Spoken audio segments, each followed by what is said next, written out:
ካልን ያንን አስተምህሮ የሰጠን ቅዱስ አትናቴዎስም አይደለም፣ ቅዱስ ዮሐንስ አፈወርቅም አይደለም፣ እግዚአብሔር ነው። ጳውሎስም አይደለም፣ ቅዱስ ዮሐንስም አይደለም፣ ቅዱስ ማቴዎስም አይደለም።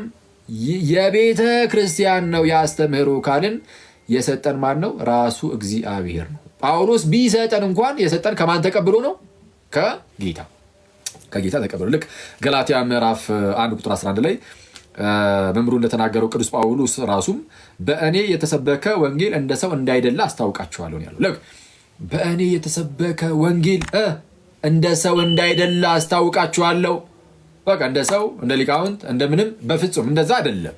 በእኔ የተሰበከ ወንጌል እንደ ሰው እንዳይደለ አሳውቃችኋለሁ። ታዲያስ ኢየሱስ ክርስቶስ ገልጦልኛል እንጂ እኔ ከሰው አልተቀበልኩትም አልተማርኩትም።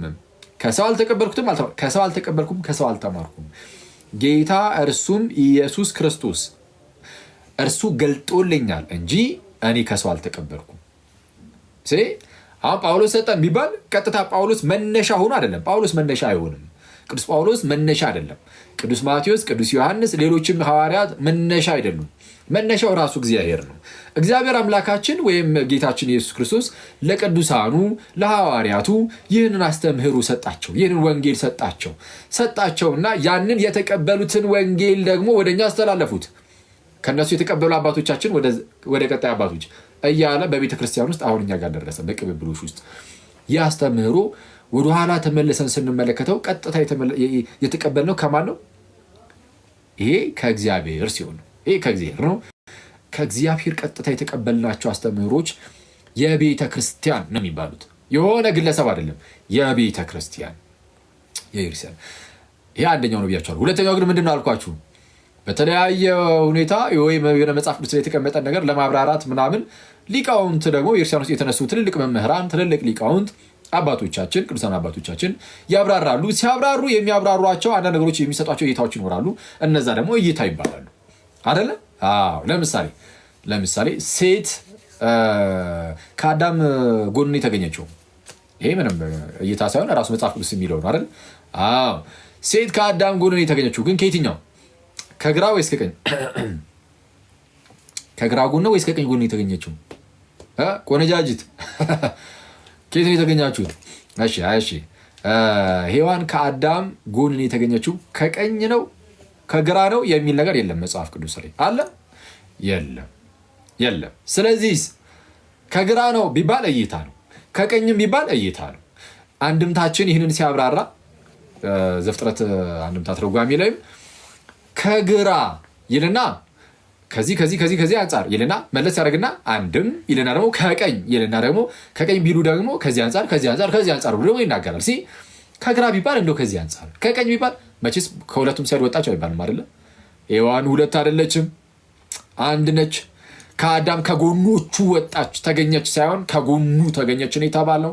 ስለዛ ከአንድ ጎን ነው የተገኘችው። ስለዛ ከቀኝ አንድም ደግሞ ከግራ እየተባለ ይናገራል። ይሄ ምን ይባላል? የሊቃውንቱ እይታ። እሺ፣ ሰው አስተምህሮና እይታውን መለየት አለበት ማለት ነው አይደለም እንዴ? አዎ፣ መለየት አለበት። ስለዛ አስተምህሮ ስንል አሁን እኔና እናንተ እዚህ ጋር የምንማማረው ምንድን ነው? አስተምህሮ፣ ዶግማ፣ ከእግዚአብሔር ከአባታችን የተቀበልነው የቤተ ክርስቲያን የሆነው አስተምህሮ። ስለዛ ለምሳሌ አሁን የምንማማራቸው ትምህርቶች ማለት ነው እንደው ይሄ ነገር አይመስለኝም ማለት አንችል።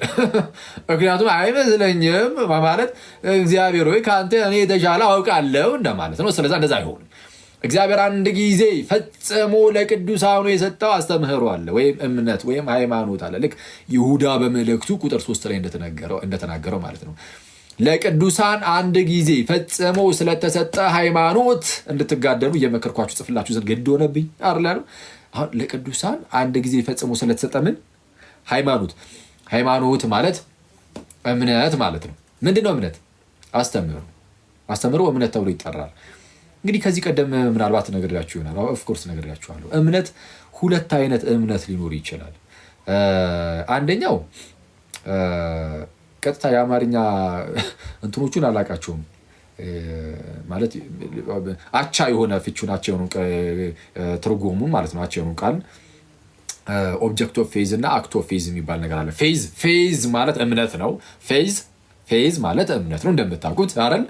እና ፌዝ በሁለት ይከፈልና ኦብጀክት ኦፍ ፌዝ እና አክት ኦፍ ፌዝ የሚባል ነገር አለ። አክት ኦፍ ፌዝ ከተባለ እምነት ተብሎ ተጠርቶ ማለት ነው። ግን ማመን ለምሳሌ እናንተ ስታምኑ የሆነ ነገር እሱ እምነት ይባላል። እናንተ ማመናችሁ፣ በስላሴ ማመናችሁ፣ በክርስቶስ ማመናችሁ፣ የሆነ የተሰጣችሁ አስተምህሮ አለ አይደለ? እሱን በማመናችሁ እሱ ማመን ራሱ እምነት ተብሎ ይጠራል። የእናንተ ማመን እምነት ተብሎ ይጠራል። ሁለተኛው ደግሞ ኦብጀክት ኦፍ ፌዝ ነው። እሱ ምንድነው? የሚታመኑ ያ ነገር ለምሳሌ የስላሴ ትምህርት እናምናለን አይደል? የስላሴን ትምህርት እናምናለን። ነገረ ክርስቶስ እናምናለን። የድህነት ትምህርት በኢርሳን ውስጥ ያሉት እናምናለን።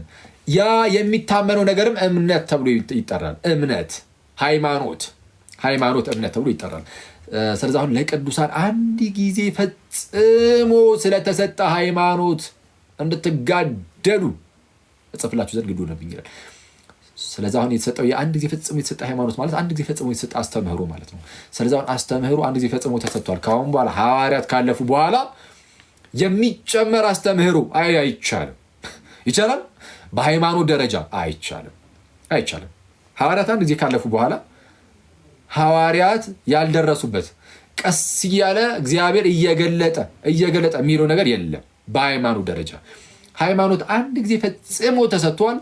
ሐዋርያት የማያውቁት ዶግማ እኛም አናቆም። በዶግማ ደረጃ በምን ደረጃ? በዶግማ ደረጃ አናቆም። ስለዛ ዶግማ ይሁኑ ሃይማኖት ይሁኑ የቤተ ክርስቲያን ይሁኑ አስተምህሮ ነገሮች አንድ ጊዜ ለቅዱሳኑ ለሐዋርያቱ ፈጽሞ ተሰጥቷል። ከዛ በኋላ ያ አስተምህሮ በቅብብሎሽ ውስጥ ያልፋል። ሐዋርያቱ ሰበኩት በመጽሐፍ ቅዱስ በጽሁፍ ብቻ አይደለም። ዋናው ሲጀመር ስብከታቸው የቃል ነው እንጂ የጽሁፍ አይደለም። የጽሁፍ የሆነ አጋጣሚ ሲፈጠር ነው እነሱ ወይ ወደ ሌሉበት አካባቢዎች ሲጽፉ ምናምን በዚህና በዛ ምክንያት የተጻፈ ነው። ዋናው ትምህርት የተሰጠው በመጽሐፍ ቅዱስ አይደለም ማለት በመጽሐፍ ቅዱስ አይደለም የሚነሳስ በጽሁፍ አይደለም። በጽሁፍ ሳይሆን በቃል ነው። በቃል ትምህርቱ እንደ ጉድ ይሰጣል። አሁን ለምሳሌ ይሄ አለ ይሄ መጽሐፍ ቅዱስ በተለይ አዲስ ኪዳን የተጻፈባቸው የተለያዩ ምክንያቶች ይኖራሉ እና ዋናው ግን ሲጻፍ ትምህርቱ ሲሰጥ ግን አስቀድሞ በሐዋርያቱ በቃል ይሰጣል ትምህርት። ለምሳሌ የመጀመሪያው ስብከት ወደ 3000 ነፍሳትን የመለሰው ያ ስብከት የቅዱስ ጴጥሮስ የቃል ስብከት ነው እንጂ ጽሁፍ ጽፎ ውስጥ ይሄን አንብባችሁ ዳኑ አይደለም። በቃል ይሰብካል 3000 ነፍስ በአንድ ጊዜ በአንድ ስብከት አይደል? ሐዋርያት ሥራ ምዕራፍ 2 ላይ ያለው የነበረው ስብከት ማለት ነው። እና ቅዱስ ጴጥሮስ ልክ እንደዛ እንደሰበከ ሁሉ ሌሎች ሐዋርያትን በተለያየ ዓለም ክፍል እየሄዱ በቃል ይሰብካሉ፣ ያሳምናሉ፣ ያጠምቃሉ። ከዛ ደግሞ አምነው ለተጠመቁ ሰዎች እንደ አዲስ ለሚጠመቁ አይደለም፣ አምነው ለተጠመቁ ሰዎች ደግሞ እንደ አስፈላጊነቱ መልእክት ይጻፋል እና ያ አስተምህሮ ያ በቃል የተሰጠው ትምህርት ያ ይታወቃል። በቃ የተለያዩ ነገረ እግዚአብሔሩ ላይ ነገረ ድህነቱ ላይ የክርስቶስ ጉዳይ ላይ የተማሩትን ይዘው የለ አባቶቻችን ያኔ ማለት ሐዋርያት እያሉ የሰሙ ሰዎች እሱን ይዙና የተማሩትን ትምህርት ደግሞ ጽሁፍም ደግሞ ተጨምሮላቸዋል። ያንን በጆሮአቸው የሰሙትን ይዘው በጽሁፉ እያጸኑ እሱን ደግሞ እያስተማሩ ሲያስተምሩ አሁን ጽሁፍ ብቻ ይዘው ሳይሆን እነሱ ስለሰምተውም የለ መምህራችን ቅዱስ ጳውሎስ እንዲህ ብሎ እንዳስተማረን ይኸው በጽሁፉም እንዲህ እንዳለው እያለ ደግሞ ያስተምራሉ። እነሱ ደግሞ ይቀበላሉ። ከእነሱ ቀጣይ የሚመጣው ትውልድ እራሱኑ ደግሞ ያስተላልፉታል እያለ ክርስቲያን ወንድም እና እህቶቼ እኛ ጋር ዛሬ ደረሰ። ምን የቤተ ክርስቲያን አስተምህሮ ከራሱ ከእግዚአብሔር የሆነው አስተምህሮ እርሱ የቤተ ክርስቲያን አስተምህሮ ነው። እኔና እናንተ የምንማማረው ዛሬ እሱን ነው እንጂ እይታዎችን አይደለም ማለት ነው። የሊቃውንትን እይታ ወይ ደግሞ ዶግማ የሆነ ሃይማኖት የቤተ ክርስቲያን አስተምህሮ የሆነውን ብቻ እንጂ በኤርሲያን ውስጥ የሚሰጡ አንዳንድ የተለያዩ ትምህርቶች ሊኖሩ ይችላሉ። ግን ለምሳሌ ሃይማኖት ካልሆኑ ብዙም አናያቸውም። ምናልባት አስፈላጊ ከሆነ አንዳንድ ቦታ ላይ ላነሳ እችላለሁ አንዳንድ ጉዳዮችን። ከዛ ውጭ ግን በዋናነት አስተምህሮ ወይም ዶግማ ላይ ብቻ ትኩረት እናደርጋለን። ለምሳሌ የእመቤታችን ፍልሰተ ስጋዋ የስጋዋ መነሳት አሁን የቤተክርስቲያን ውስጥ ይሰጣል አይሰጥም? ትምህርቱ ይሰጣል። በጣም በሁሉም ጥንታውያን አብያተ ክርስቲያናት ዘንድ የታመነና የሚሰጥ ነው። ግን ዶግማ አይደለ? የእመቤታችን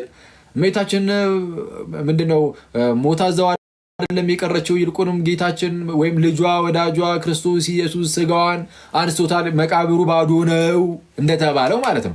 አሁን እሱ ሃይማኖት አይደለም ወይም ዶግማ አይደለም። አስተምህሮ ዶግማ ሳይሆን በዶግማ ደረጃ የሚሰጥ ሳይሆን በቃ በሆነ ሰዓት ላይ የተፈጠረ ነገር ነው።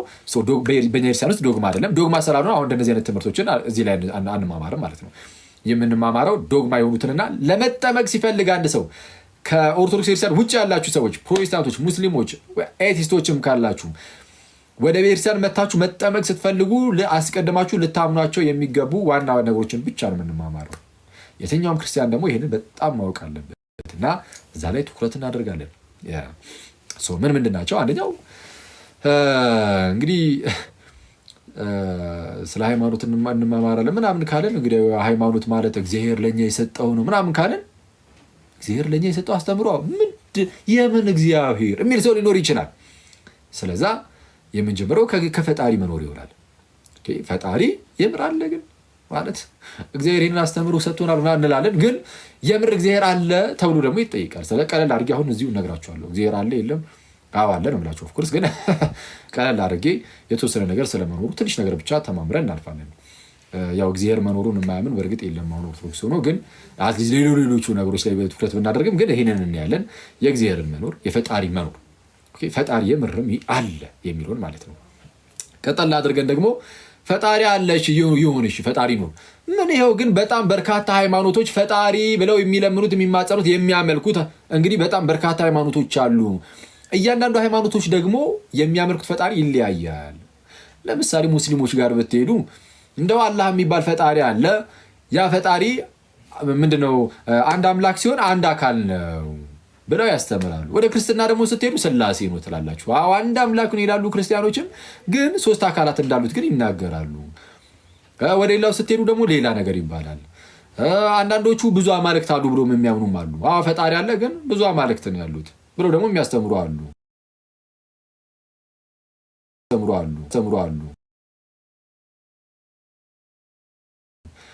ቢኖር ራሱ በምን ታውቃላችሁ? የሙስሊሞች ፈጣሪ ቢሆንስ አሁን ትክክለኛ የሙስሊሞች አምላክ ቢሆንስ በብረ የምታውቁት? ስለዛው ቀጣይ የምናየው ምን ይሆናል? ፈጣሪ እንዳለ እናይና ከዛ ቀጣይ ደግሞ ያለው ፈጣሪ እውነተኛው አምላክ፣ እውነተኛው ጌታ፣ እውነተኛው ፈጣሪ የክርስቲያኖች አምላክ እንደሆነ እሱን ደግሞ እናያለን። የክርስቲያኖች አምላክ እውነተኛው ብቸኛው አምላክ እውነተኛ አምላክ የሆን ካንተን ብቻ የላከውንም ኢየሱስን ያውቁ ዘንድ ይህች የዘላለም ሕይወት ናት እንዳለው ጌታችን ኢየሱስም እውነተኛ አምላክ የሆን ካንተ ብቻ ብለን የክርስቲያኖችን አምላክ እንጠራለን ማለት ነው። የክርስቲያኖች አምላክ ብቻውን እውነተኛ አምላክ እንደሆነ ደግሞ እናያለን። ስለዚህ ቀጣይ እሱን እናያለን። ፈጣሪ እንዳለ እናያለን። ያ ፈጣሪ ደግሞ የክርስቲያኖች አምላክ እንደሆነ እውነተኛው ፈጣሪ ለማየት እንሞክራለን። ጥቂት ነገር መሰጣችሁ፣ እሺ፣ አላበዛባችሁም። ኦኬ የክርስቲያኖች አምላክ እሱ ነው ትክክለኛ ፈጣሪ አልክን። ከዛ በኋላ ግን በክርስትና ስም ራሱ በርካታ ሃይማኖቶች አይብሉ አይደለም ወይ? እንደው ጥንታውያን አብያተ ክርስቲያናቱን እንዳለ ብንይዘ ራሱ በኋላ ላይ ደግሞ የተነሱ የተለያዩ ቤተ እምነቶች አሉ። ለምሳሌ የይሖዋ ምስክሮች አሉ። ኢየሱስ ፍጡር ነው የሚሉ የመጀመሪያው ፍጡር ነው የሚሉ ጌታ ይቅር ይበላቸውና ይበለንና ኦንሊ ጂሰሶች አሉ። ስላሴ የሚባል ነገር የለም ብለው የሚናገሩ ይልቁንም ኢየሱስ ራሱ አብ ነው ብለው የሚያስተምሩ ወይም አብ ራሱ ኢየሱስ ነው ብለው የሚያስተምሩ አብ ኢየሱስ ነው ብለው የሚያስተምሩ ኦንሊ ጂሰሶችም አሉ በክርስትና ስም። ይህን ነው መጽሐፍ ቅዱስ ይዘው እያነበቡ ይህ ብቻ ብለው እያመኑ አብ ኢየሱስ ነው ብለው የሚያስተምሩ ደግሞ አሉ። ስላሴን ይካዱ። ኦኬ ፕሮቴስታንት በሚለው የእምነት ተቋም ውስጥም የተለያየ እምነት ያላቸው ዲኖሚኔሽኖች አሉ። አንዳንዱ ድህነት ላይ ለምሳሌ ጥምቀት ያድናል ለድህነት ነው ሲል፣ አንዳንዱ ደግሞ ጥምቀት ለድህነት አይደለም የሚላል እና ቅዱስ ቁርባኑ ላይ ሌሎች ጉዳዮች ላይ የተለያዩ ርዕሰ ጉዳዮች ላይ ማለት ነው። ሰው ታዲያ ትክክለኛው ክርስትና ታዲያ የትኛው ነው? የክርስቲያኖች አምላክ እንኳን ቢሆን ትክክለኛው ግን ሁሉም ግን የተለያየ አስተምህሮ ነው ያለው። የትክክለኛው አስተምህሮ ያለው የትኛው ጋር ነው? ትክክለኛዋስ የጌታ ቤተክርስቲያን የትኛዋ ናት? በምን እናውቃለን? እሱን ደግሞ አሳያችኋለሁ። ዘን ችን አይተን እንጨርሳለን ዛሬ። አይሻልም? ይሻላል። እነዚህ 3 ነጥቦች እናያለን። እሺ የፈጣሪ መኖር ላይ ትንሽ ነገር የምናወራ ይሆናል። እንግዲህ ከፈጣሪ ህልውና ጋር በተያያዘ የሚነሱ የተለያዩ ሀሳቦች አሉ። ማለት ፈጣሪ አለ፣ ፈጣሪ የምር አለ ለሚለው ጥያቄ የተለያዩ አካላት የተለያየ መልስ ይሰጣሉ። አንዳንዶች አዎ ፈጣሪ አለ የሚሉ አሉ። ፈጣሪ የስ አለ፣ ፈጣሪ አለ ጋይዝ። አሁን እናንተ አዎ አለ ትላላችሁ አይደል? ብዙዎቻችሁ አለ ካላችሁ በቃ እናንተ አሁን ፈጣሪ አለ ከሚሉት ተርታ የምትመደቡ ናችሁ። እና በፈጣሪ ህልውና ኧረ ፈጣሪ አለ ብለው የሚያምኑ ብዙዎች አሉ። እነዚህ ራሳቸው ግን ይከፈላል ማለት የተለያየ ክፍልፋይ ሊኖራቸው ይችላል። ፈጣሪ አለ ብሎ አንዳንድ ሰው ለምሳሌ ብዙ ፈጣሪ ነው ያለው የሚል ሰው ሊኖር ይችላል አይደለ? ይሄ ፖሊቲዝም ይባላል። ብዙ አማልክትን የማምለክ እምነት ማለት ነው። ብዙ አማልክትን። አንዳንዱ ደግሞ አይ እኔ ሞኖቴስት ነኝ፣ ኧረ እኔ አንድ አምላክ ብቻ እንዳለ ነው ማምነው የሚሉ ደግሞ ይኖራሉ። አንድ አምላክ ብቻ ያለ ሰው አንድ አምላክ ብቻ አለ ብሎ የሚያምን ሰው ሞኖቴስት ይባላል። ይሄ አሁን እኛ ለምሳሌ አንድ አምላክ ብቻ ያለ ነው ብለን የምናምነው 3 አምላክ ነው ያለን ወይስ አንድ አምላክ? 3 አማልክት ወይስ አንድ አምላክ? ስላሴ 3 አማልክት ነው አይደለም አይደል? ስላሴ ላይ ትምህርት ላይ ቀጣይ እሱን የምንማማረው እሱ ላይ እንሄድበታለን። ለማንኛውም አምላካችን እግዚአብሔር አንድ እግዚአብሔር ነው፣ አንድ አምላክ ነው። የአንዱ አምላክ በ3 አካል ተገለጠ ወይም 3 አካላት አለው እንጂ 3 አማልክት አይደሉም። ለማንኛውም አንድ አምላክ ብሎ የሚያምኑ አሉ፣ ብዙ አማልክት ብሎ የሚያምኑ አሉ። አንዳንዱ ደግሞ ዲስቶች ደግሞ አሉ፣ ማለት የዲዝም እምነት ተከታዮች። እነሱ ደግሞ እንዴት ያለ ነው እንደው ፈጣሪ ፈጠረና ዓለማትን ማለት ነው። ዓለማትን ፈጠረና ልክ ከዛ በኋላ በቃ አንድ ፈጠረ ያለው በራሱ ዛቢያ እንደፈለገ ይሽከርከር አይነት ነገር የለም። የሆነ በቃ ፍጥረትን አንድ የፈጠርኩ ከዛ በኋላ እርስ በርሱ እየተመጋገበ ምናምን ነገር እንደፈለገ ይኑር፣ እኔ አሁን ሌላ ስራ አለብኝ ብሎ ዞር ብሎ ፊቱን ከዓለም ፊቱን ዞር አድርጓል አይነት ነገር ማለት ነው። ልክ ምሳሌ የሚሰጡት እንዴት ነው? እንደ ሰዓትን የሚሰራው ሰው ለምሳሌ ይህንን ሰዓት የሰራው ሰውዬ ማለት ነው። ሰዓቱን ሰራ። ሰዓቱን ከሰራ በኋላ እንዲቆጥር አደረገው። ይቆጥራል። አሁን እየቆጠረ ነው ሰዓቱ። እንዲቆጥር ግዴታ ይህንን ሰዓት የሰራው ሰውዬ ነሰሰሪ መቶ ማድረግ አለበት እንዴ? የለበትም። አንድ ጊዜ ሰርቶታል። በቃ ይኸው እጅ ላይ ደርሷል። ራሱ ሰዓቱ በቃ በራሱ ጊዜ ይዞራል። ልክ እንደዛ ሁሉ ፈጣሪም ፍጥረትን ሲፈጥር ከዛ በኋላ ፍጥረት እንደ ፍጥር ጥራቱን ብሎ በቃ ስቷታል አይነት ነገር ይላሉ። ዴዝም ይባላል። እንዲህ ያለም ደግሞ ፈጣሪ አለ ብሎ ቢያምኑ ልክ እንደዚህ አይነት ፈጣሪ ነው ያለው ደግሞ የሚሉ ሰዎች አሉ። ፈጣሪ አለ የለም ለሚለው ጥያቄ አለ ብሎ የሚመልሱ ሰዎች እንደዚህ አይነት ነገሮችን ያስቀምጡ። እንደዚህ በዚህ መልኩ ሊከፋፈሉ ይችላሉ። ይህን ብዙ ያናል ትንተና መያዝ ላይጠበቅባችሁ ይችላል። ግን አትሊስት ግን መያዝ ያለባቸው የመጀመሪያው ፈጣሪ አለ የሚሉ አሉ። ለምሳሌ እኛ አንድ አምላክ አለ የምንል፣ ብዙ አማልክት አለ ምናምን የሚሉ እነዚህ ሁሉ ስህተት እንደሆኑ በኋላ ሊያሳያችኋለሁ። የእኛ ትክክል እንደሆነ ስናሳይ የእነሱ ስህተት እንደሆነ በዛው ይታያል። ሌላው የለም የሚል ደግሞ አለ። ፈጣሪ አለ ስትለው ኖ የለም በቃ አለቀ። ፈጣሪ የለም ብሎ የሚያምኑ ደግሞ አሉ። ለዚህ እንደ ማስረጃ የሚያቀርቡት ነገር እውነቱን ለመናገር የለም ማለት ይቻላል።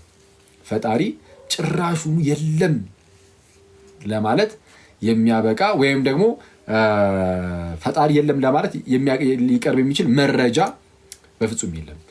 ምናልባት ሊያቀርቡ የሚችሉት እንደው እንግዲህ እስካሁን እስካየነው ድረስ ማለት ነው ከጥንትም ጀምሮ የመጣ አንድ ተለቅ ያለ ጥያቄ አለ። ማለት የስሜታዊነትም ጉዳይ የሆነ የታከለበት ማለት ነው። ምንድነው እሱም? እንደው እግዚአብሔር ሁሉን ቻይ ነው ትላላችሁ፣ ሁሉን አዋቂ ነው ትላላችሁ፣ ደግሞ ሁሉን ወዳጅ፣ ሁሉን አፍቃሪ፣ መልካም ነው ትላላችሁ። ሶስቱንም ያሟላል እግዚአብሔር። ፈጣሪ ሁሉን አዋቂ ከሆነ፣ ሁሉን ወዳጅ ከሆነ ወይም መልካም ከሆነ ማለት ነው። መልካም ከሆነ እግዚአብሔር ወይም ክፋትን የሚጠላ ማለት ነው ከሆነ፣ ከዛ ደግሞ ሁሉን ቻይ ከሆነ፣ እነዚህ ሶስቱን ካሟላ ለምን ክፋት ታዲያ ምድር ላይ እናያለን? ክፋትን ለምን እናያለን ይላሉ። በአጭሩ ምን መሰላችሁ ጥያቄው? ለምሳሌ ምድር ላይ ክፋት አለ የለም ማለት ክፋቶች ይታያሉ በአንድም በሌላም ምክንያት የተለያዩ ክፋቶች ማለት ለምሳሌ የህፃናት መገደል፣ የህፃናት መደፈር፣ የተለያዩ ምስኪኖች መገደል፣ የትኛውም ሰው መገደል ምናምን እና የመሳሰሉት እንዲህ ያሉ የተለያዩ ሰፈሪንግ ምናምን በህመም መሰቃየት ሊሆን ይችላል፣ በጦርነት ውስጥ ማለፍ ሊሆን ይችላል። እንደዚህና መሰል የሆኑ ነገሮችን ያነሱና እንዲህ ያሉ ነገሮች ክፋቶች ናቸው። አሁን እነዚህ ነገሮች እግዚአብሔር ያውቃል አያውቅም? በቃ ሁሉን አዋቂ ነው ስለምትሉ ያውቃል። ሁሉን አዋቂ ነው ስለሚባል ማለት ነው። እሺ ዘን ክፋትን ደግሞ አይፈልግም ብላችኋል። መልካም ነው፣ ኦል ጉር ነው እግዚአብሔር። መልካም ከሆነ እሺ፣ ስለዛ ክፋትን አይፈልግም፣ ሊያጠፋው ይገባዋል። ሁሉን ቻይ ነው ስለምትሉ ደግሞ ማጥፋት ይችላል። ማጥፋት የሚችል ከሆነ ማጥፋት አለበት። ግን ይኸው ክፋቶች አሉ፣ ክፋቶች ስላሉ በቃ ፈጣሪ የለም ማለት ነው ብሎ የመደምደም ነገር ይህን ነው ብዙ ጊዜ ሊያቀርቡ የሚችሉት። ይሄ ሰዎችን ስሜታዊ ስለሚያደርግ በተለይ እንደዚህ አይነት ነገር የሚደርስባቸው ሰዎች በጣም በቀላሉ የሚጠቁበት በሽታ ነው ይሄኛው በሽታ ማለት ነው። እና አክቹዋሊ ይህንን በጣም በአጭሩ ለመመለስ ማለት ነው በአጭሩ ለመመለስ በደንብ አድርጋችሁ ጆሮአችሁን ስጡኝ። እዚህ ጋር ጆሮአችሁን በጣም ያፈልጓሉ። እዚህ ጋር ፈጣሪ የለም ብለው ደምድሞ አይደል የተነሱት ላለመኖሩ ብለው አሁን የተናገርኩትን ነው የሚናገሩት። ከነዚህ ሶስቱን ያስቀምጡና ማለት ነው ከነዚህ ከሶስት ውስጥ ለምሳሌ ከፈጣሪ ላይ እና በቃ ፈጣሪ ተብሎ ለሚታሰበው አካል ማለት ነው አንዱን ለምሳሌ ብትቀንሱ አንዱን ማለት ነው ከነዚህ ከሶስቱ አትሪቢዩቶች ወይም መገለጫዎች አንዱን ብትቀንሱ ሁለቱን አሟልቶ ግን ፈጣሪ መኖር ይችላል። ምን እያልኩኝ ነው? ለምሳሌ ሁሉን አዋቂ ነው፣ ሁሉን ቻይ ነው፣ ምንድነው ሁሉን አዋቂ ነው፣ መልካም ነው፣ ፕላስ ደግሞ ሁሉን ቻይ ነው የሚል አለ አይደል? ኦኬ ለምሳሌ ክፋት ይፈጠራል ግን ፈጣሪ አለ ብለናል። እና ያ ፈጣሪ ግን ክፋት ሲፈጠር በቃ እንዲፈጠር ፈለገ ማለት ክፋቶች ሲፈጠር ክፋትን ማስወገድ ያን ያህል የማይፈልግ ነው ወይ? ወደ ዲስቶቹ ልመለሳቸው አንዴ፣ በጣም ይቅርታ። ዲዝም ላይ ፈጥሮ ከዛ በኋላ ዞራ ላይ የሚሉት ነገር አለ። ለምሳሌ የእነሱን ፈጣሪ እናምጣውና እዚህ ጋር ኤቲስቶችን በእነሱ መምታት ይቻላል። በአጭሩ ዲስቶች አንድ ጊዜ ፈጠረና ፈጣሪ ፍጥረትን ዞር አለ አይደል የሚሉት? እሺ ዞር አለ። ከዛ በኋላ በቃ ይሄው እኛ እንደፈለግን እየሆንን ነው። ግን ፈጣሪው ፈጥሮን ዞር ብሎ ነው ፈጣሪ አለ ቢባል ምን ይላሉ ታዲያ? ምንም በቃ አለቀ። ስለዚህ አሁን የዲዝም አምላክ የምርም አለ ሊሉ ነው ማለት ነው። ስለዚህ ይሄ ለምንድን ነው ያነሳውላችሁ? ኤቲስቶቹ የሚያነሱት እነዚህ ሶስቱን ነገሮች አንስተው ምናምን እንደዛ የሚለው ለእነሱ ፈጣሪ የለም ለሚለው ክሌማቸው ወይም ደግሞ ሀሳባቸው ማስረጃ መሆን አይችልም። ለምሳሌ የዲስቶቹ አምላክ እነዚህ ሶስቱ አያስፈልጉትም። ዴስቶች ያልኳችሁ ቅድም የዲዝም እምነት አራማጆች ማለት ነው። ፈጣሪ ልክ የሰዓቱን የሰጧችሁ ማለት የሰዓቱ ምሳሌ ፈጣሪ ፍጥረትን ፈጠረና ከዛ ዞር አለ አይደል ያሉት። ስለዛ ፍጥረቱ ላይ የሚፈጠሩ ነገሮች ሁሉ የሱ ጉዳይ አይደሉም። ምንም ኢንተርቬን አያደርግም፣ ጣልቃ አይገባም ነው የሚሉት። አሁን ይሄ ትክክል ነው እያልኳችሁ አይደለም። እንዴት እንደምንመለሰው ከኛ አንጻር እነግራችኋለሁ። ግን አሁን ለምሳሌ በአጭሩ በዚህ በዲዝም ፍልስፍና በእነሱ እምነት በእነሱ እንበለውና አስተምህሮ እንሂድ ካልን ኤቲስቶች ያመጡት ነገር ውድቅ ይሆናል። በቃ ይሄ እነዚህ ነገሮች ሶስቱ አትሪቢዩቶች ባይኖሩት ራሱ ፈጣሪ ስቲል መኖር ይችላል። ያው የዲስቶች አምላክ እንደዛ ስለሆነ ስለዛ ኤቲስቶች ስህተት ናቸው ማለት ነው።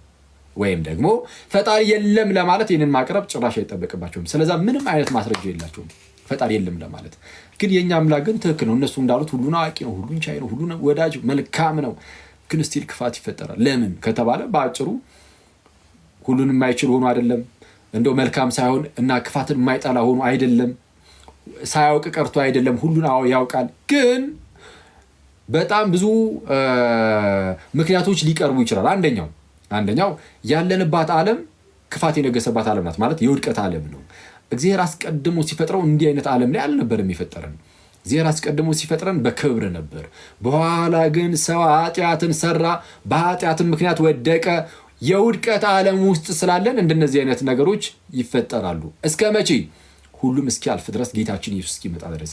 ልክ ክርስቶስ ኢየሱስ ተመልሶ ሲመጣ እነዚህ ነገሮች ሁሉ ያበቃላቸዋል። እንደነዚህ አይነት ክፋቶችን የምናየው በአጭሩ የመጀመሪያው ነገር የወደቀው ዓለም ውስጥ ስላለን ነው። በወደቀው ዓለም ውስጥ መሆነን ግን እግዚአብሔር ሩህ ነውና ቸር ነውና ቸር አምላክ ነውና እስቲል በምህረቱ እኮ ይጎበኘናል። በምህረቱ ሲጎበኘን በምህረቱ እየጎበኘንም አንዳንድ ጊዜ ክፋቶች ሲኖሩ እናያለን። የክፋቶቹ መኖር የተለያየ አሁንም በዚሁ በወደቀው ዓለም ውስጥ መሆነን እንኳን አሁን ደግሞ እየመለስን ያለ ነው። በወደቀው ዓለም ውስጥ መሆነን ክፋቶች ብናይ አንዳንዴ ነፃ ፍቃድ የሚባል ነገር አለ። ሰው ነፃ ፍቃድ አለው። ነፃ ፍቃዱን ተጠቅሞ እግዚአብሔር ሳያስገድደው ማለት ነው። እግዚአብሔር አያስገድድህም።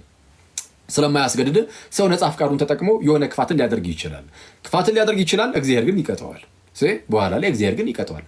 ክፋት ለደረሰባቸው ሰዎች ግን እግዚአብሔር ደግሞ ይሾማቸዋል ነው። እንግዲህ እንዴት ነው ጀስቲፋይ የምታደርጉት ይህንን ከተባለን እንደ ክርስትናው ከሆነ የምንጠየቀው በዚህ መልኩ ማስቀመጥ ይቻላል። አንድም ደግሞ እግዚአብሔር ቀለል ያሉ ክፋቶችን ሊፈቅድ ይችላል። ከባድ ክፋቶችን በኋላ የሚመጡ ክፋቶችን ለማስቆም ለምሳሌ መብራት ቢጠፋ ለምሳሌ ክፋት ነው አለ እናንተ ያው መብራት ቢጠፋ ለምሳሌ አይ እንደው እነዚህ መብራት ኃይሎች አይናቸውን ያጥፈው ይላል አንዳንድ ሰው። ኦኬ እሺ መብራት መጥፋት ለኛ ክፋት ሊሆን ይችላል ማለት የማንፈልገው ነገር ስለሆነ፣ ግን መብራቱን ያጠፉት ምናልባትም መብራቱን ባያጠፉት ኖሮ ማለት ነው የሆነ የኤሌክትሪክ ነገር ምናምን ተቀጣጥሎ ሙሉ ሰፈሩን የሚያጠፋው ቢሆን የሚያነደው ቢሆን እንዳያነደው መብራት እንዲጨልም እንዲጠፋ መብራት ኃይሎች ይፈቅዳሉ ማለት ነው አይደል? ቀጣይ የሚመጣውን አደጋ ምንድነው ለመቋቋም ማለት ነው። እግዚአብሔር በአንድም በሌላም ምክንያት የባሰ አደጋ እንዳይመጣ እንደው ቀለል ያሉ አደጋዎችን ሊፈቅድ ደግሞ ይችላል። እና እዚህ ላይ ትልቁ ሌላው ልናውቀው የሚገባው ነገር ግን እያንዳንዱን ነገር ግን አናውቅም። የእግዚአብሔርን ነገር አያችሁ ነብዩ እግዚአብሔርም እንደተናገረው ሰማይ ከምድር እንደሚርቅ የእግዚአብሔር ሐሳቡ ከኛ እጅጉን የራቀ ነው። ስለዚህ እግዚአብሔር የሚያደርጋቸውን እያንዳንዱን ነገር የእርሱን ሐሳቦች ሁሉ ልንተነትን አንችልም። በአንድም በሌላም ምክንያት እንደው ከዚህ አንፃር ሊሆን ይችላል ብለን እንዲህ ልንናገር እንችላለን እንጂ ማለት ነው። ለምሳሌ አንድ ሕፃን ልጅ የሆነ የኳንተም ፊዚክስ ምናምን ቢጠይቅ ይመለስለታል? አይመለስለትም አይደለ? አንድ ሕፃን ልጅ አንድ ሕፃን ልጅ የሆነ ከበድ ያለ ጥያቄ ቢጠይቅ ቢመለስለት ሊገባው የማይችለው አይነት ከሆነ አይመለስለትም አይደል? በቃ ቀስ እያለ ቆይ ሲያድግ ያውቀዋል አይነት ነገር። ለምሳሌ ገና የ2 ዓመት ሕፃን ልጅ እንደምንም እንደ አፍ አውጥቶ እንዴት ነው የተወለድኩት ብሎ ቢጠይቅ እንዲህ ተደርጎ ብሎ አሁን ዲቴል የሚነግረው ሰው አለ? በፍጹም የለም። ለምን? አይረዳውም። ቢነገረውም ስለማይረዳው ቀስ ብሎ ሲያድግ ያውቀዋል። ልክ እኛም ደግሞ በእግዚአብሔር ፊት ልክ እንደዚህ እንደ ሕፃናት ነን በእግዚአብሔር ዘንድ። እኛ እንዴ ከሕፃናት የባስነን በጌታ ስም። በእግዚአብሔር አሰራር ውስጥ በእግዚአብሔር ነገር ውስጥ በእግዚአብሔር ፊት ከሕፃናት የባስነን ገና በጣም ሕፃናት ነን። ስለዚህ በሚመጣው ዓለም ደግሞ የምናውቃቸው ብዙ ነገሮች ይኖራሉ። አሁን በድንግዝግዝ እንደምናይ ነን። በኋላ ግን በግልጥ ደግሞ የምናይበት ጊዜ ይኖራል። ስለዛ ምንድነው አንዳንድ ነገሮች የእግዚአብሔርን ሐሳብ ሁሉን ነገር እንረዳ አንልም። ይሄ ሁሉን ነገር እንተንተን አንልም። እኛ በእኛ እምነት እግዚአብሔር የሆነ እንደው አንዳች የሆነ ዓላማ አንዳች የሆነ አጀንዳ ይኖረዋል። እያንዳንዱን ነገር ግን እኛ ደግሞ ማወቅ አለብን። ለምንድነው እንደዚህ ያደረገው እንለዋለን? አንለውም። እኛ የእግዚአብሔር እንደ ባልደረባ ሆነን የሆነ እስቲ ምን አደረክ እዚህ ጋር እስቲ እሱን ሪፖርት አቅርብ ምናምን የምንል አይደለም። ይሄ የኛ መብታችን ነው ማለት እግዚአብሔር እስቲ ይሄንን ለምንድን ያደረገው አስረዳ፣ ሪፖርት አቅርብ እያልን ሪፖርት እንጠይቃለን እንዴ? አንጠይቅም። ስለዛ ምንድነው ማወቅ ባለብን ሰዓት ላይ እናውቃለን። ልክ ሕፃናት እያደጉ ሲሄዱ የሚያውቋቸው ነገሮች እንዳሉ ሁሉ እኛም ደግሞ በዚህኛው ዓለም ባናውቅ እንኳን በቀጣይ ዓለም ደግሞ እያወቅን እንሄዳለን። ስለዛ እንደነዚህ ነገሮች መታወቅ አለባቸው። ይህንና ያንን ያዙና እነዚህ ኤቲስቶቹ ፈጣሪ የለም ይላሉ። ለዚህ ግን ምንድነው እንደው እንደ ማስረጃ አድርገው የሚያቀርቡት ሁነኛ ነገር የለም ፈጣሪ ላለመኖሩ ማለት ነው። የለም እንደው የፈጣሪ መኖር አላምንም አልቀበልም ብቻ ብሎ ከመገገም ውጪ ማለት ነው። ሶስተኛው ግን ፈጣሪ አለ የለም ተብሎ ሲጠየቅ መሀል ላይ ደግሞ የሚሆን አለ። ምንድነው ፈጣሪ ሊኖርም ላይኖርም ይችላል ግን አላቅም፣ የፈጣሪ መኖርና አለመኖሩ አይታወቅም የሚሉ አሉ። እነዚህ አግኖስቲኮች ናቸው። ፈጣሪ ይኑር አይኑር አይታወቅም የሚሉ ማለት ነው። እሺ ይኑር አይኑር አይታወቅም፣ አግኖስቲኮች እንደዛ ይላሉ። ይኑር አይኑር አይታወቅም። እውን ግን ፈጣሪ ይኑር አይኑር ይታወቃል አይታወቅም? አረ ይታወቃል። የፈጣሪ መኖር የፈጣሪ ህልውናው የእግዚአብሔር መኖር ይታወቃል። በምን ይታወቃል? እግዚአብሔር እንዳለ በመገለጡ። ምንድነው መገለጡ? እንግዲህ አሁን ሰው እግዚአብሔር አለ የለም? ትክክል፣ አዎ አለ። እሺ እንዳለ በምንድነው የሚታወቀው ከተባለ እግዚአብሔር ራሱን በሚገልጥበት መንገድ። አሁን እግዚአብሔር አለ ለማለት በእግዚአብሔርና እንግዲህ ይህን የሚናገሩ ሰው ከሆነ በእግዚአብሔርና በሰው መካከል ግንኙነት ያስፈልጋል። በእግዚአብሔርና በሰው መካከል ግንኙነት ያስፈልጋል፣ መተዋወቅ ያስፈልጋል። ሰው እግዚአብሔርን እንዲያውቀው ወይም እንዲያገኘው እግዚአብሔር ራሱን በተለያየ መልኩ ራሱን ዝቅ አድርጎ ለሰው መግለጥ አለበት። አለበለዚያማ እግዚአብሔርን አሁን ቀጥታ ብድግ ብሎ እግዚአብሔርን ማወቅ የሚችላል? የለም። እግዚአብሔርን ማወቅ የሚችል ማንም የለም። እግዚአብሔር ከፍ ያለ ነው።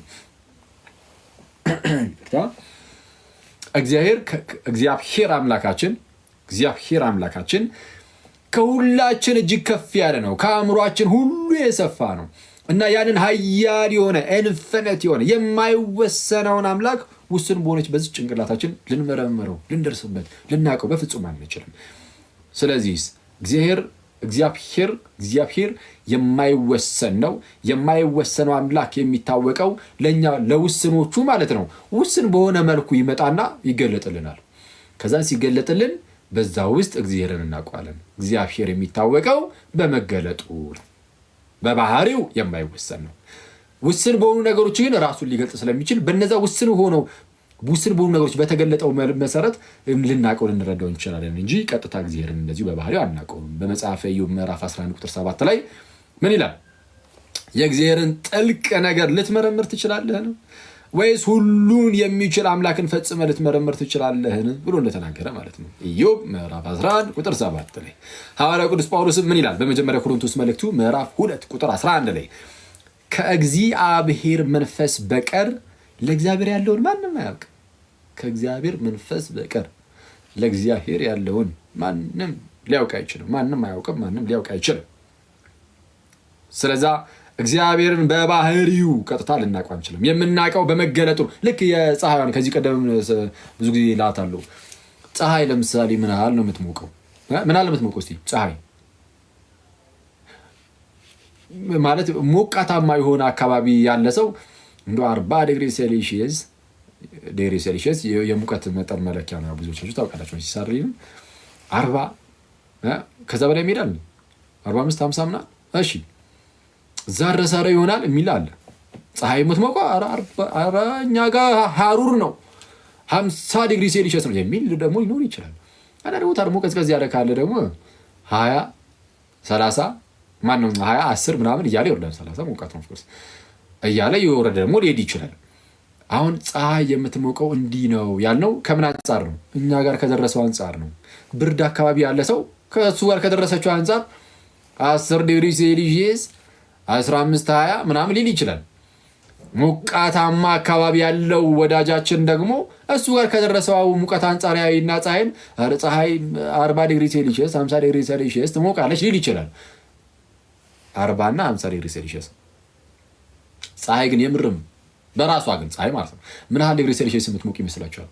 አሁን እኛ ጋር የደረሰው ሳይሆን በራሷ ደግሞ ፀሐይ ምን ያህል 15 ሚሊዮን ዲግሪ ሴልሺየስ አካባቢ ነው ሙቀቷን የሚባለው። 15 ሚሊዮን can you imagine it? 15 ሚሊዮን ዲግሪ ሴልሺየስ ማለት ከምታስቡት በላይ በጣም ብዙ ነው። በጣም ውሃ የሚፈራው 100 ዲግሪ ሴልሺየስ ላይ ነው ማለት ውሃ ሰዓት ላይ አጠዳችሁ ሰዓት ላይ ጠዳችሁ ውሃ ሰዓት ላይ ጠዳችሁ ሰዓት ላይ አድርጋችሁ ሙቀት ነገር ላይ ማለት ነው። ልክ ውሃው ሲፈላ በፍራት ሲጀምር በምን ያህል የሙቀት መጠን ነው የሚፈላው? በ100 ዲግሪ ሴልሺየስ። የዋተር ቦይሊንግ ፖይንት ስንት ነው? ኬሚስትሪ ስትማሩ 7ኛ ክፍል 100 ዲግሪ ሴልሺየስ አይደለ? አሁን ውሃ የሚፈላበት የሙቀት መጠኑ 100 ዲግሪ ሴልሺየስ ከሆነ አስቡት ምን ያህል ሙቀት እንደሆነ ውሃን እስኪያፈላ ድረስ። ግን ስንት ነው? 100። ፀሐይ ግን 15 ሚሊዮን። በጣም ዘጭ ነው በጌታ 15 ሚሊዮን ዲግሪ ሴልሺየስ። ኦኬ ይህን ነገር ያነሳሁት ለምንድን ነው? ፀሐይ 15 ዲግሪ ሴልሺየስ ግን እኛ ጋር ግን ስደርስ ይኸው 40 20 30 እየሆነ ነው እየደረሰ ያለው አይደል? ስለዚህ አሁን እኛ ጋር የደረሰውን አይተን በቃ ፀሐይም ልክ እንደዚሁ ነው በቃ 20 ዲግሪ ሴልሺየስ ነው 20 እንላለን አንልም። በቃ ይሄ እኛ ጋር የደረሰበት ነው። እግዚአብሔር አምላክም የፀሐይ ጌታ እግዚአብሔር ደግሞ በራሱ ኃያል ነው። ኢንፊኒት ነው፣ ጭራሽ አደርስበትም። ኢንፊኒት ነው፣ ጭራሽ አደርስበትም። የማይወሰን ነው። ያ የማይወሰነው አምላክ ግን ውስን በሆነ መልኩ እኛ ጋር ደግሞ ዝቅ ብሎ ደግሞ ይተዋወቀናል፣ እናውቀዋለን። ስለዚህ የምናውቀው ራሱን ለእኛ በገለጠበት አነስ ባለ መንገድ ነው እንጂ በዛ በማይወሰነው ደረጃ በማይወሰነው ደረጃ ማንም አያውቀውም። ምክንያቱም ውስን የማይወሰንን አያውቅም። ውስን የማይወሰንን የሚያውቀው ያ የማይወሰነው አካል በሚወሰን ነገር መጥቶ ሲገለጠለት ብቻ ነው። ስለዚህ እግዚአብሔርን የምናውቀው ይህን የማይወሰነውን አምላካችንን የምናውቀው በምንድን ነው ከተባለ በመገለጡ ራሱን እግዚአብሔር ገልጧል። በምን ገልጧል ከተባለ በሁለት መንገድ። አንደኛ አጠቃላይ መገለጥ የሚባል ለምሳሌ በፍጥረት በኩል ፍጥረትን አይተህ እግዚአብሔርን ማየት ትችላለህ፣ ማወቅ ትችላለህ። እግዚአብሔር በፍጥረቱ ተገልጧል። እሱ እንዴት እንደሆነ ትንሽ እናያለን። ግን በፍጥረት የተገለጠው መገለጥ ለየትኛውም ሰው የሚሆን ነው። ለእኔ፣ ለእናንተ፣ ለአሕዛቡም፣ ለምኑ፣ ለየትኛውም በፈጣሪ መኖሩ ለማያምነውም ጭምር እግዚአብሔር ምንድነው ከፍጥረት የእግዚአብሔር ሕልውናው መኖሩ ግልጥ ሆኖ ይታያል። ልክ ቅዱስ ጳውሎስ በሮሜ መልእክቱ ምዕራፍ 1 ላይ እንደተናገረው ማለት ነው። ቁጥር 19 ላይ ምን ይላል? እግዚአብሔር ስለገለጠላቸው ስለ እግዚአብሔር ሊታወቅ የሚቻል ልክ እግዚአብሔር ስለገለጠላቸው ይላል። እግዚአብሔር ምን ስላለ? ስለገለጠላቸው ስለ እግዚአብሔር ሊታወቅ የሚቻለው በእነርሱ ዘንድ ግልጥ ነውና፣ ስለ እግዚአብሔር ሊታወቅ የሚቻለው ማለት ነው በእነርሱ ዘንድ ግልጥ ነውና የማይታየው ባህሪ እርሱም የዘላለም ኃይሉ ደግሞም አምላክነቱ ከዓለም ፍጥረት ጀምሮ ልክ ምን ነው ያለው? የማይታየው ባህሪ አሁን ይህ አምላክ የማይታየው ባህሪው እርሱም የዘላለም ኃይሉ ደግሞም አምላክነቱ ከዓለም ፍጥረት ጀምሮ ከዓለም ፍጥረት ጀምሮ ከተሰሩት ግልጥ ሆኖ ይታያል። ግልጥ ሆኖ የሚታየው ከምንድን ነው? ከተሰሩት አይደለም። ከዓለም ፍጥረት ጀምሮ ከተሰሩት ግልጥ ሆኖ ይታያል። ከዓለም ፍጥረት ከሰማይና ከምድር ፍጥረት ጀምሮ ከተሰሩት ሰማይ ተሰርቷል፣ ምድር ተሰርቷል፣ ሌሎች የተሰሩ ስራዎች ብዙ አሉ። ከእነርሱ ግልጥ ሆኖ ይታያል የማይታየው ባህሪው እርሱም የዘላለም ኃይሉ ደግሞም አምላክነቱ ከዓለም ፍጥረት ጀምሮ ከተሰሩት ግልጥ ሆኖ ይታያል። ስለዛ የተሰሩትን ስራ አይተህ ግልጥ ሆኖ ሊታይ ይችላል። አንደኛው ይሄ ነው። ግን ይሄ ልክ ባይዜ መዝሙረኛው ዳዊትም ምዕራፍ 19 ቁጥር 1 ላይ እንደሚናገረው ምን ብሎ ሰማያት የእግዚአብሔርን ክብር ይናገራሉ፣ የሰማይም ጠፈር የጣቶቹን ስራ ወይም የሰማይም ጠፈር የእጁን ስራ ያወራል። ሰማይ ጠፈር የእጁን ስራ ያወራል። ሰማያት የእግዚአብሔርን ክብር ይናገራሉ። ሰማያት የማንን? የእግዚአብሔርን ክብር። ሰማያት የእግዚአብሔርን ክብር ይናገራሉ፣ የሰማይም ጠፈር ደግሞ የእጁን ስራ ያወራል ይላል። ስለዚህ አሁን የሰማይም ጠፈር የእጁን ስራ ያወራል። ስለዚህ የሰማይን ጠፈር አይተህ የእግዚአብሔርን እጅ ታያለህ። ስለዚህ እግዚአብሔር በምን ይታወቃል ከተባለ አንድም በፍጥረቱ እግዚአብሔር ይታወቃል። ይሄ አንደኛው ነው። ይሄ አጠቃላይ መገለጥ ሲባል ይሄኛው ነው። አጠቃላይ መገለጥ እንግዲህ ለድህነት ላይሆን ይችላል። እንደው እግዚአብሔር ፈጣሪ መኖሩን ልታውቅ ትችላለህ፣ ግን በዛው ዝም ብለህ ድህነትን ግን አታውቅም። ድህነትን ግን ለማግኘት ልዩ መገለጥ ግን ያስፈልጋል። እግዚአብሔር ልዩ መገለጥ ደግሞ አለው። በመልእክተኞቹ በኩል በነቢያቱ በኩል እግዚአብሔር ራሱን ይገልጣል። በተአምራቱ እና በተለያዩ ክብሩን በሚገልጥባቸው መንገዶች ራሱን እግዚአብሔር ይገልጥና መጨረሻ ላይ ደግሞ በልጁ በኢየሱስ ክርስቶስ በኩል የመጨረሻውን መገለጡን በእርሱ በኩል ሲያደርግ እናያለን። ኦኬ ልክ ዕብራውያን ምዕራፍ 1 ቁጥር 1 ላይ እንደተነገረው ዕብራውያን ምዕራፍ 1 ቁጥር 1 ላይ እግዚአብሔር ይላል ልክ ከጥንት ጀምሮ እግዚአብሔር በብዙ አይነትና በብዙ ጎዳና ለአባቶቻችን በነቢያት ተናግሮ